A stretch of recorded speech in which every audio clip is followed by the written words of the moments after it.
ఏంది వెంకీ సంగతి? అదిరిపోయిందిగా సంక్రాంతి. అంతేగా అంతేగా అంతేగా. అంతే. ప్రతి ఒక్కరికి సంక్రాంతి శుభాకాంక్షలు. Happy Pongal for blockbuster success. పెద్ద డైరెక్టర్ మీరు కూడా మంచి డైరెక్టర్. ఏంటండి సినిమా బిగినింగ్ లో మంచి ప్రమోషనల్ వీడియో చేసాం, సినిమా అయిపోయింది, ఇప్పుడు ఏం లేదా?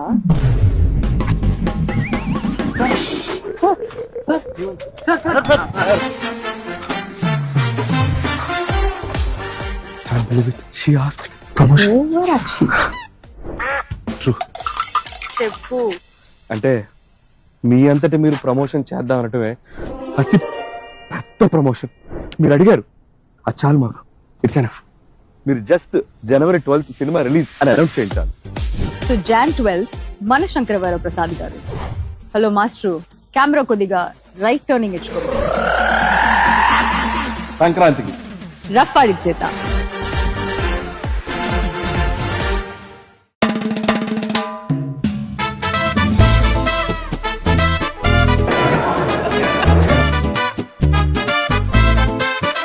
గండి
మన శంకర్ వర ప్రసాద్ గారు వస్తున్నారు.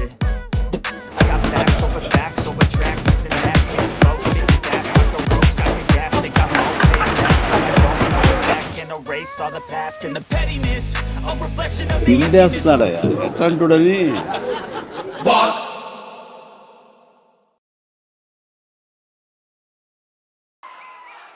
ఇక ఈ సినిమాలో నేను నెక్స్ట్ చెప్పుకోదగిన వ్యక్తి వెంకటేష్, నా బ్రదర్. ఎప్పుడు కలుసుకున్నా సరే చాలా చాలా సరదాగా మాట్లాడుకుంటాం.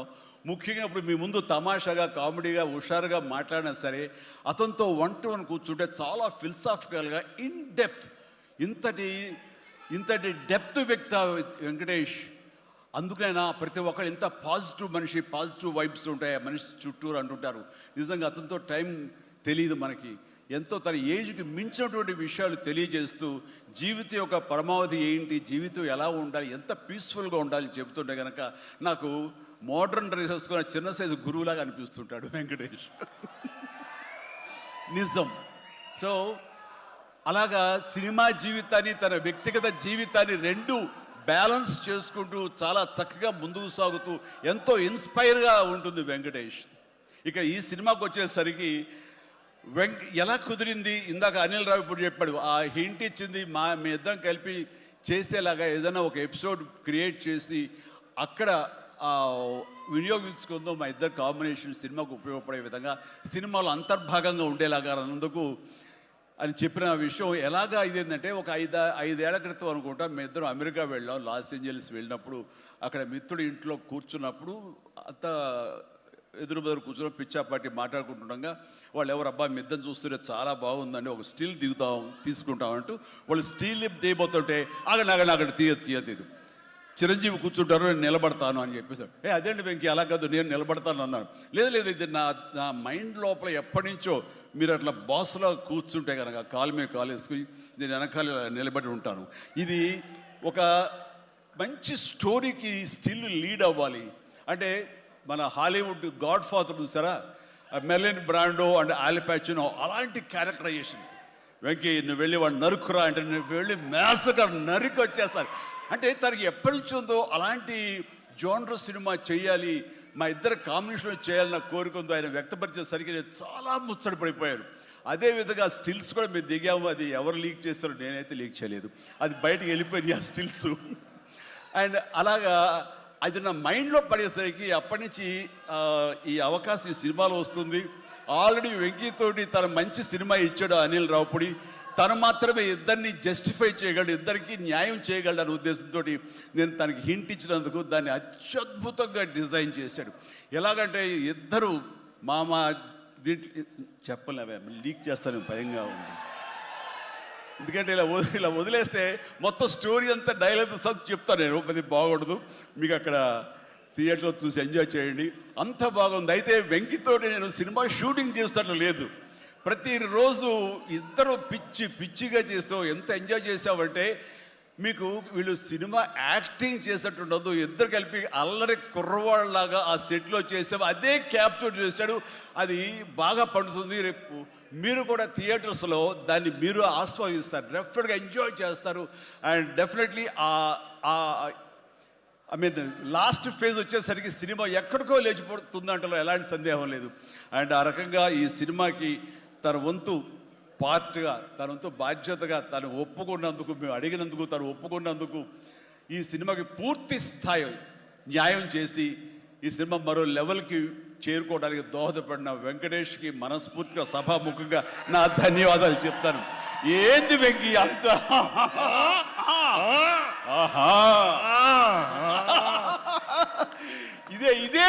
ఇదే సరదా. అండ్ నేను చాలా చెప్పను, కానీ సినిమా చూస్తే కనుక నేను ఎంత చెప్పినా సరే తక్కువే అవుతుంది, మీరు ఎంత ఊహించుకున్నా సరే అది తక్కువే అవుతుంది. సినిమా చూడండి. మేము చేసినటువంటి 18 రోజులు అనుకుంటా చేశారు వెంకీ. ఈ 18 రోజుల్లో ఒక 7-8 రోజులు సీన్స్, ఒక 5 రోజులు 6 రోజులు సాంగ్, ఇంకా 2 days చిన్న ప్యాచ్ వర్క్. ఈ రోజుల్లో ప్రతిదీ ఎంత అంటే ఇంకా ఎంజాయ్ చేశాను. ఇది షూటింగ్ చేసినట్టు అనిపించట్లేదు. ప్రతి సినిమా ఇలాగే ఉంటే ఎంత బాగుంటుందా అని అనిపిస్తుంది నాకు. అందుకని మనస్ఫూర్తిగా సభాముఖంగా అందరి సమక్షంలో వెంకటేష్కి ఇది మన ఇద్దరి మధ్య ధన్యవాదాలు తెలియజేస్తూ, ఇది మచ్చు తురక. ఇందాక అనిల్ రావిపూడి అడిగినట్లుగా ఈ కాంబినేషన్ ఫుల్ ఫ్లెడ్జ్డ్గా ఎప్పుడు దొరుకుతుందంటే వెంకీ నేను రెడీ. అండ్ అనిల్ రావిపూడి ఎవరో ఎందుకు, ఈ అవకాశం నువ్వే తీసుకుని ఖచ్చితంగా నువ్వు స్టోరీ రాసుకో. మీ ఇద్దరం ఇదే ప్రాణం పెట్టి, ఇదే హుషారు పెట్టి, ఇదే గిలిగింతలతో మీకు సినిమా చేసి పెడతాం. కానివ్వండి, ఎప్పుడు వస్తుందో తెలియదు. తర్వాత అలాగే నయనతార ఈ సినిమాలో ఏం చేశాడో, ఎలా ఒప్పించాడో కానీ మన అనిల్ రావిపూడి. అంతకుముందు 2 సినిమాలు చేశాను, తెలుగు గాడ్ ఫాదర్ కానివ్వండి, లేకపోతే సైరా కానివ్వండి. ఆ సినిమాలో తను చాలా గుమ్మరంగా ఉంటుంది, తన పని చేసుకుంటుంది, డిగ్నిఫైడ్గా ఉంటుంది, వెళుతుంది. కానీ మళ్ళీ అసలు ఈ సినిమాలో అయితే ఎంత సరదాగా కలిసిపోయిందో, ఓ ఫ్యామిలీ గర్ల్ లాగా మాతో కలిసిపోయి మా కుటుంబ సభ్యురాల్లాగా తను ఉండి ఎంత సరదాగా చేసిందో. నేను అన్నాను, ఏంటి అనిల్ ఏం చేసిందో, ఏం మాట్లాడావు, ఏం కన్విన్స్ చేసావు, తను ఇవన్నీ ఒప్పుకోవడం ఏంటి, ప్రమోస్కు రావడం ఏంటి, అడగగానే తను చాలా రెచ్చిపోయి అసలు నయనతార నుంచి కొత్త నయనతారలా కనబడి చేసావు, ఏం చేసావంటే అడగండి సార్ కొనుక్కొని అంతే. అంటే నా ఉద్దేశం అటు ఇటు తిరిగేదిరా, ఏం చేశాడో తెలియదు. కానీ డెఫినెట్లీ ఆ అమ్మాయి అంత ఇష్టపడుతుంది. అండ్ నయనతారని అంత ఇదిగా గుడ్ హ్యూమర్లో పెడతాడు, సరదా కబుర్లు చెప్తాడు. అండ్ తను పని చేసుకుని సీరియస్గా ఉండే మనిషి కాదు కాబట్టి వాళ్ళు కూడా అంత ఇదిగా లైక్ చేస్తారు. కాబట్టి తను ఏది అడిగినా వెంటనే ఎలాంటి ఇన్హిబిషన్ లేకుండా వాళ్ళు ఒప్పుకుంటారు. అదే జరిగింది, అంత గుడ్ హ్యూమర్లో పెట్టాడు కాబట్టి ఈ సినిమాకి అమ్మాయి యాడెడ్ అట్రాక్షన్ అయ్యింది. నయనతార ఇందులో కనిపించిన తీరు కానీ, తను చేసిన విధానం కానీ, ఆ సోఫిస్టికేషన్ యాక్టింగ్ కానీ, భారీగా తను నటించి మెప్పించింది. కానీ వావ్ బాగుంది. అంటే ఆ అమ్మాయే లేకపోయి ఉంటే వావ్,